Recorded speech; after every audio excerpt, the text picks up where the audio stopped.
இவருக்கு ஒரு middle கிளாஸான life, ஒரு சின்ன வீடு. அவரோட சைக்கிள் எடுத்துட்டு அவரு வேலைக்கு கிளம்புறாரு. அவர் ஒரு வெல்டிங் பட்டறையில வேலைக்கு இருக்காரு. கடையில் அவரோட வேலை என்ன பாத்துட்டு இருக்காரு. மணி 2 ஆகுது. ஓனர் எல்லாம் சாப்பிட போயிட்டு வான்னு சொல்றாங்க. இவர் அந்த ஓனர்கிட்ட போய், அண்ணா என் சம்பள காசுல இருந்து ஒரு 100 ரூபா கொடுங்கன்னு கேக்குறாரு. ஏன் கேக்குறாருன்னா, இவரோட மனைவி ஊருக்கு போயிருப்பாங்க, வீட்டுல சமைச்சிருக்க மாட்டாங்க, அதனால கேட்பாரு.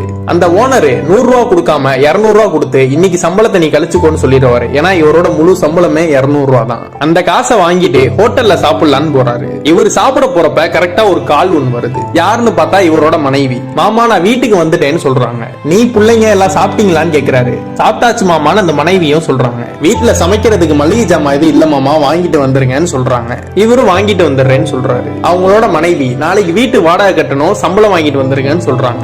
அது இல்லாம இவரோட அந்த 2 பிள்ளைங்களும் ஸ்கெட்ச் பென்சிலும் டிராயிங் நோட்டும் வாங்கிட்டு வாங்கப்பான்னு சொல்றாங்க. அவரோட இன்னொரு பையனும் எனக்கு வரையணும் போல ஆசையா இருக்குப்பா, எனக்கு வாங்கிட்டு வாங்கப்பான்னு சொல்றான். ஹோட்டல்ல சாப்பிட போன இவரு இவங்க சொன்னதெல்லாம் கேட்டுட்டு கையில வாங்கின அந்த பணத்தை பாக்குறாரு. 200 ரூபா தான் இருக்கு. இவர் இங்க சாப்பிட்டாலும் அவங்க சொன்ன பொருட்கள்லாம் வாங்க முடியாது. அதனால அந்த பணத்தை பாக்கெட்ல வச்சுக்கிட்டு திரும்பி வேலைக்கே கிளம்புறாரு. திரும்பி அந்த வெல்டிங் பட்டறையில போய் வேலை பாக்குறாரு. இவரோட வேலையெல்லாம் முடிச்சுட்டு அவங்க வீட்டுல சொன்ன அந்த பொருட்கள்லாம் வாங்கிடுறாரு. அவரோட சைக்கிள் எடுத்துட்டு வீட்டுக்கு ரோட்ல போயிட்டு இருக்காரு. அவர் சாப்பிடாதனால அவருக்கு ரொம்ப மயக்கம் வர மாதிரி இருக்கு. ஒரு டீ கடைக்கு போய் ஒரு டீ குடிக்கலாமேன்னு போறாரு. இவர் டீ குடிச்சிட்டு இருக்கும் போது அவங்க அம்மா கால் பண்றாங்க. நல்லா இருக்கியாயா, வீட்டுல பேரம் பிள்ளைங்கன்னா எப்படியா இருக்காங்கன்னு கேக்குறாங்க.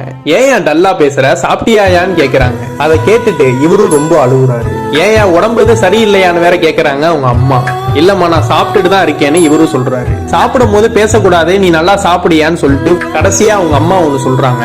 எப்படியாவது ஒரு பணத்தை ரெடி பண்ணி சொந்தமா ஒரு வெல்டிங் பட்டறை வச்சிடலான்னு சொல்றாங்க உங்க அம்மா. நீ ஒரு நல்ல நிலைமைக்கு வந்துருவ, எதுக்கும் கவலைப்படாதன்னு சொல்றாங்க. அம்மாவோட ஆசீர்வாதம் உனக்கு எப்பவும் இருக்கும், நல்லா சாப்பிடியான்னு சொல்றாங்க. நான் வச்சிருட்டுமான போனையும் கட் பண்றாங்க. இவர் அந்த டீ என்ன குடிச்சிட்டு அந்த டீக்கான காசை கொடுத்துட்டு அந்த பேலன்ஸ பாக்குறாரு. இவர் கையில 2 ரூபா இருக்கு. இவரோட ஒரு நாள் சம்பளம் 200 ரூபா. இவரோட அந்த செலவுனா போக இவர் கையில உள்ளது அந்த 2 ரூபா. இப்படியே நிறைய பேத்துக்கு ஒரு வாழ்க்கை இருக்கு. தான் எவ்வளவுதான் கஷ்டப்பட்டாலும் என்னுடைய மனைவி என்னுடைய குழந்தைகள் நிம்மதியா நல்லா இருக்கணுமே நினைக்கிற ஒரு அப்பனோட கதை இது. பொதுவாவே ஒரு அப்பாக்களுக்குனா ஒரு கஷ்டம் வந்தா மனைவி குழந்தைகளுக்கு தெரியுதோ இல்லையோ அவங்க அம்மாவுக்கு தெரியும். இதோட இந்த ஷார்ட் பிலிமும் கம்ப்ளீட் ஆகுது.